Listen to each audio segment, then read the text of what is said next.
Hello, it's Andrew from RealSpeak again with another pop-up grammar video, and today we're going to be looking at used to and would. So without further ado, let's get into it. Used to and would.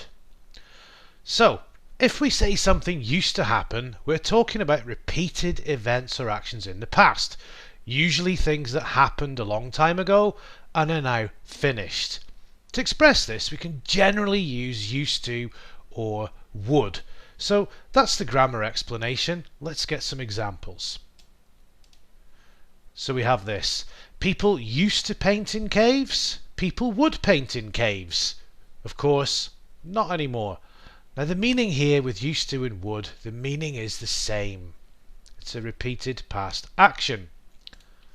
When I was young, I used to play with my toys. Or when I was young, I would play with my toys. Of course, I no longer play with these toys, but it was a repeated action in the past.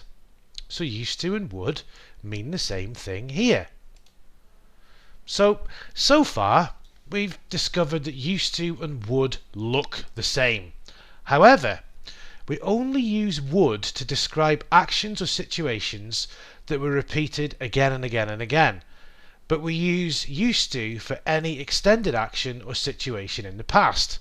So again, that's another grammar description. Let's clarify it. So I could say, I used to live in Spain, because I did. But here, I would live in Spain has a completely different meaning, because living in Spain is not an action which was repeated again and again and again. So I cannot use would to talk about this in the past. So again, let's look at some more examples of this. Cinderella here used to be poor when she was young. She used to be poor. Okay, so this was a continual state of being poor, of poverty. She used to, or she would, clean the house all day. This is okay. We can use either used to or would with cleaning the house because it was a repeated action over and over again. Being poor wasn't. It was a long-term state. So, top advice here. If you're in doubt, just use used to and not would.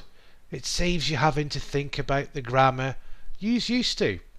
So, when we're talking about doing something every day, this is an action that was repeated many times, such as Cinderella cleaning the house. So used to and would are both good here, because the meaning is the same.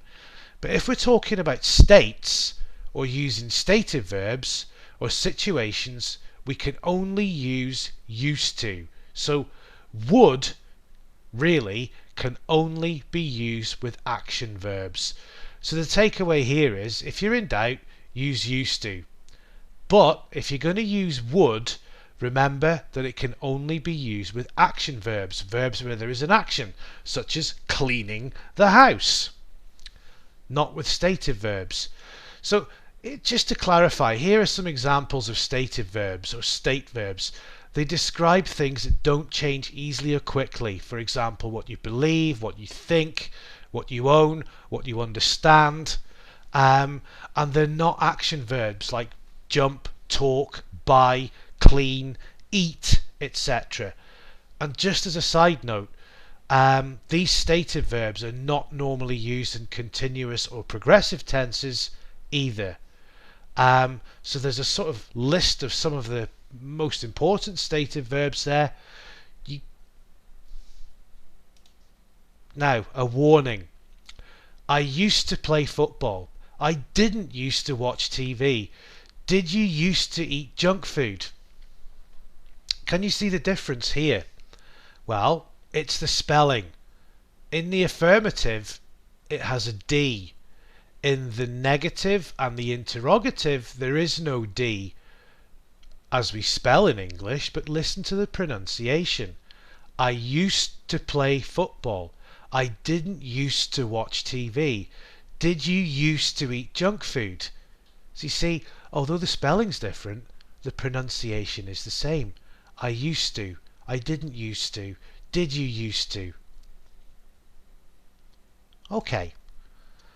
One last warning with this: don't use it as an alternative to the past simple when you're talking about specific times. So, I lived there for 3 years. That's specific. I cannot use used to or would. I went to the cinema last night. Last night is specific. I cannot use used to or would. So, I hope that's clarified how you can use used to and would. Remember, you can watch the video again, take some notes, but it's pop-up grammar, it's quick grammar. Normally, I like to teach and I like to learn languages in context because I believe that's the best way to do it. I want my students to speak English, not to study it. So if you like the video, you can give it a thumbs up or subscribe. There should be a buy me a coffee link in the description if you really feel you want to do that.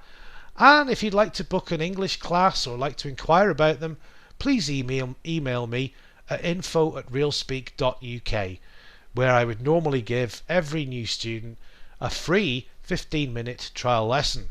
Okay, thank you and see you next time.